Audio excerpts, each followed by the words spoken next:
मैं आयुष हूँ, एक सॉफ्टवेयर इंजीनियर। मैंने अपनी ज़िंदगी का हर एक पल एक ही सपना पूरा करने में लगा दिया। ऐसी तकनीक बनाना जो लोगों के सपनों को सच कर सके। और मैंने ये किया भी। मेरी बनाई ऐप ड्रीमस्केप ने लोगों को वो दुनिया दी जो वो हमेशा चाहते थे। उड़ना, वक्त में पीछे जाना, खोए हुए रिश्तों को फिर से महसूस करना, सब कुछ। मेरी इस क्रिएशन ने मुझे अमीर बना दिया, मुझे मशहूर कर दिया। पर इसके पीछे की कहानी शायद वह आपको सोचने पर मजबूर कर दे। सब कुछ परफेक्ट लग रहा था जब तक एक ईमेल मेरी जिंदगी को उल्टा पुल्टा नहीं कर गया। वो एक साधारण दिन था।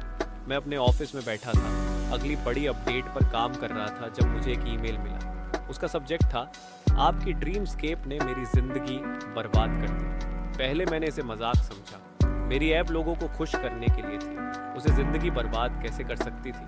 लेकिन फिर मैंने वो मेल पढ़ा। मेल में लिखा था, आपकी ऐप ने मेरे भाई को मुझसे छीन लिया, वह असली जिंदगी से कट गया। मैं उसे समझाती रही लेकिन उसने मेरी बात नहीं सुनी। आपकी बनाई दुनिया में खोकर उसने अपनी असली दुनिया बर्बाद कर ली। क्या यही आपकी सफलता है?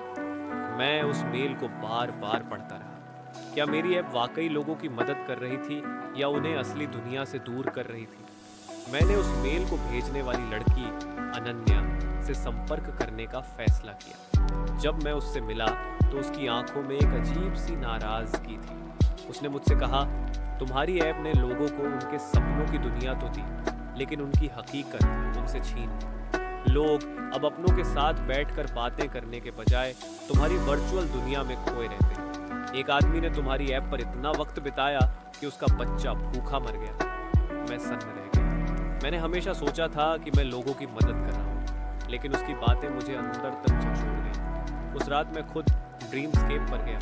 पहली बार मैंने अपनी जिंदगी के वो पलों को वर्चुअल रूप से देखने की कोशिश की जिन्हें मैंने खो दिया था। मीरा, वो मेरी गर्लफ्रेंड थी। उसने मुझे चेतावनी दी थी कि अगर मैंने काम के अलावा किसी और चीज़ को अहमियत नहीं दी तो वह मुझे छोड़ देगी। लेकिन मैं नहीं बदला और वह चली गई। मेरे माता पिता, उन्होंने मुझसे हर दिन बात करने की कोशिश की, लेकिन मैंने फ़ोन कॉल्स को अनदेखा किया। और जब मैंने बात करने का सोचा तब तक वह वक्त गुजर चुका था। मेरे दोस्त, मेरे पुराने रिश्ते, सब कुछ मैं खुद से दूर कर चुका था। उस रात मैंने तय कर लिया कि ड्रीमस्केप को बंद कर दूंगा, लेकिन फिर मैंने सोचा, क्या मैं इसे सुधार नहीं सकता? क्या इस तकनीक का इस्तेमाल लोगों को असल जिंदगी में वापस लाने के लिए नहीं किया जा सकता? मैंने ड्रीमस्केप को रीडिज़ाइन किया। अब ये ऐप लोगों को उनकी असली ज़िंदगी के खास पलों की झलक देती थी। उनकी माँ का पहला गाना, उनके पिता की सलाह, उनके बच्चों की हंसी, ये सब उन्हें याद दिलाने लगी। मैंने मीरा को एक मैसेज भेजा। मैंने उससे माफ़ी मांगी और कहा, अब मैं समझ चुका हूँ कि असली खुशी किसमें है। मैं चाहता हूँ कि तुम एक बार मुझे मुझसे बेहतर बनाने का मौका दो।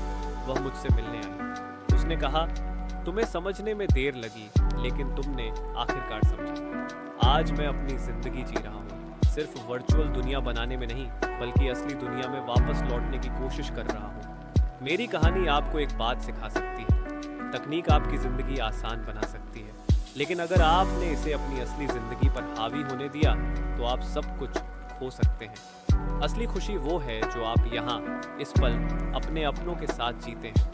वर्चुअल कुछ भी असली से बड़ा नहीं हो सकता। तो आपसे मैं यही कहूँगा, वर्चुअल दुनिया को इस्तेमाल करें, लेकिन उसे अपनी असली ज़िंदगी पर कब्जा मत करने दें, क्योंकि ज़िंदगी सिर्फ जीने के लिए है, खोने के लिए नहीं। दोस्तों, ऐसी ही और इंटरेस्टिंग कहानियों के लिए चैनल EX स्टोरीज़ को सब्सक्राइब ज़रूर कर लें और बेल आइकन को दबा दें ताकि नई कहानी सबसे पहले सुन सकें। मिलते हैं कल एक नई कहानी के साथ। तब तक अपना और अपने परिवार का ख्याल रखें। हंसते रहें, मुस्कुराते रहें।